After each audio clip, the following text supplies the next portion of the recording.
By the spring of 1944, something had begun to feel wrong inside the American advance across Western Europe. On paper, the US Army had momentum. After breaking out of Normandy, General George S. Patton's Third Army was moving fast, exploiting gaps in German defenses, pushing east through northern France with speed that surprised even Allied planners. Fuel was flowing, ammunition was plentiful. Fresh divisions were arriving almost weekly. The maps on Patton's desk showed open roads, weak enemy concentrations, and clear objectives.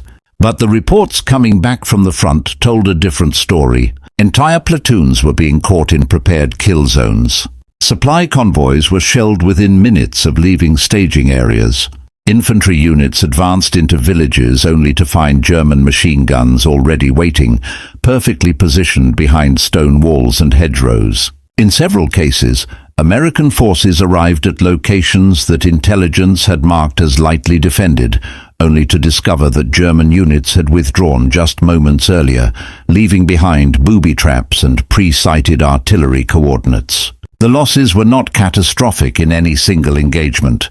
No single battle made headlines, but taken together, they formed a pattern that was impossible to ignore. In late May 1944, outside the town of Neufchâteau in eastern France, a battalion from the 90th Infantry Division moved forward under what was supposed to be light resistance. Their orders had been finalized less than 12 hours earlier. The approach route had been changed at the last minute to avoid suspected German observation posts. Yet, as the first companies crossed open ground, mortar fire fell with immediate accuracy. Machine guns opened from 3 directions. Within minutes, several squads were pinned down. Medics crawled through wheat fields to reach wounded men. The Germans had not stumbled onto their position. They had been waiting. Similar scenes played out again and again over the following weeks. Near Commercy, outside Nancy. Hey dear, you have to follow us now so you get more of our World War II stories we document. Help us hit our target of 10K followers before the end of this month. Also, don't forget to like and share to your friends too. Now let's continue our video along narrow farm roads in Lorraine. Each time American units encountered defenses that appeared too deliberate, too well-timed to be coincidence. German troops seemed to know not just where the Americans were going, but when they would arrive. By early June, casualty lists were growing thicker. Young soldiers who had survived Normandy were being lost in engagements that should have been routine advances. Officers began quietly comparing notes. Battalion commanders noticed that German reactions often mirrored US movements with uncanny precision. Artillery batteries were displaced just before American airstrikes. Roadblocks appeared on routes that had only been finalized hours earlier. Patton saw the same reports they did. At headquarters, he laid out maps across long tables and studied them late into the night. He reviewed after-action summaries, intercepted communications, and reconnaissance photos. He traced timelines with his finger, comparing when orders were issued to when German units responded. He called in intelligence officers and logistics staff, asking the same questions repeatedly. Was reconnaissance compromised? Had radio codes been broken? Were patrols being shadowed? Each answer came back the same. No confirmed breaches, no intercepted transmissions, no evidence of compromised encryption. The Third Army's operational security procedures were being followed. Briefings were limited to essential personnel. Written orders were tightly controlled. Radio traffic was minimal. And yet the Germans kept arriving first. The effect on morale was subtle but corrosive. Soldiers at the front began to feel as though they were walking into traps that had been set long before they arrived.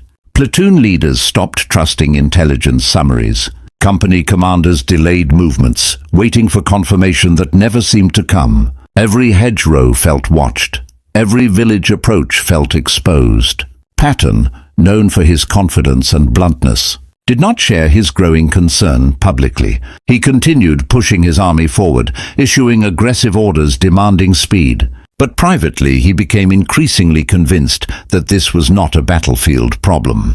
It was an internal one. By mid-June 1944, he had assembled a small stack of files on his desk. Engagement reports from separate divisions, convoy losses from different routes, timelines showing German withdrawals that matched American planning meetings almost hour for hour.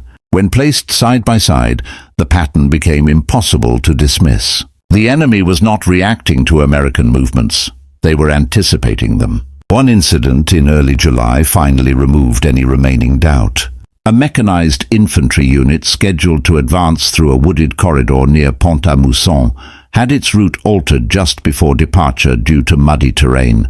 Only a handful of officers and support personnel knew about the change. Yet when the column moved out, German anti-tank guns were already positioned along the new path. 2 half-tracks were destroyed in the opening minutes. Several men were killed before the unit could pull back. There had been no aerial reconnaissance, no radio chatter, no visible scouts. Still, the Germans had known. That evening, Patton reviewed the operation in silence. He asked for a list of everyone who had access to the revised movement orders. Not just combat officers, but clerks, translators, drivers, and administrative staff. Anyone who had been in the room when the update was typed or distributed. The list was longer than expected. Over the previous months, as Allied forces liberated French towns and pushed eastward, US installations had absorbed hundreds of civilian workers and auxiliary personnel. Some were local French hires, others were displaced Europeans assigned to translation, clerical work, food preparation, and vehicle maintenance. Among them were German women who had been separated from retreating units, surrendered or presented themselves as refugees. They worked in kitchens, in offices, at typewriters. They cleaned floors, filed paperwork, carried messages between departments. They were considered low risk. Patton began quietly cross-referencing access logs with operational leaks. He noted which versions of orders had been typed on which machines, which staff members had handled which documents. He compared German reactions to specific briefing schedules. The conclusion forming in his mind was deeply unsettling. If his assessment was correct, the Third Army was not simply facing a skilled enemy, it was being betrayed from within. He did not announce his suspicions. He did not order mass arrests. He did not confront his staff. Instead, he did what he had always done when faced with uncertainty. He planned. By the second week of July 1944, Patton was no longer trying to determine whether there was a leak.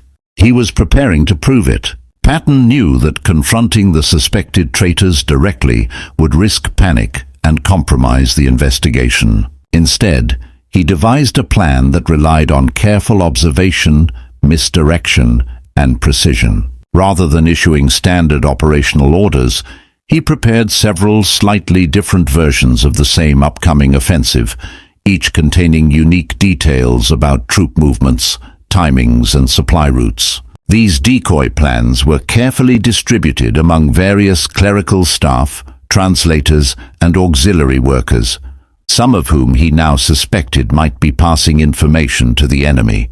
Over the following days, the results were telling. Only one version of the plan seemed to reach the Germans. Every movement, every artillery placement, every timing indicated in that version was anticipated by enemy forces. Convoys were ambushed at the predicted points. Machine guns waited precisely where the decoy had indicated, and German defensive positions seemed eerily synchronized. Patton's suspicions had been correct. The leaks were coming from inside his own installations. With the evidence mounting, counterintelligence teams were brought in discreetly. Surveillance began on the staff who had access to the compromise plans, focusing particularly on several German women employed as clerks, typists, and translators. These women had blended into the background, appearing harmless, even helpful, as they moved through offices and kitchens. But behind the scenes, they had been relaying information back to German command, providing details that were costing American lives on the front lines. Patton orchestrated a final test to confirm their guilt. A false plan containing minute but critical details was deliberately prepared and passed through the same channels. Within hours, German forces acted in exact accordance with the fabricated information. This confirmed the source of the leaks, and teams moved in to apprehend the women quietly, without alerting the rest of the staff. Their network, operating under the cover of routine administrative work, was dismantled in one calculated operation. The immediate effect was dramatic. Subsequent offensives regained the element of surprise. Ambushes stopped. Supply convoys moved with far less risk. Soldiers reported increased confidence, no longer walking into defenses that seemed prearranged.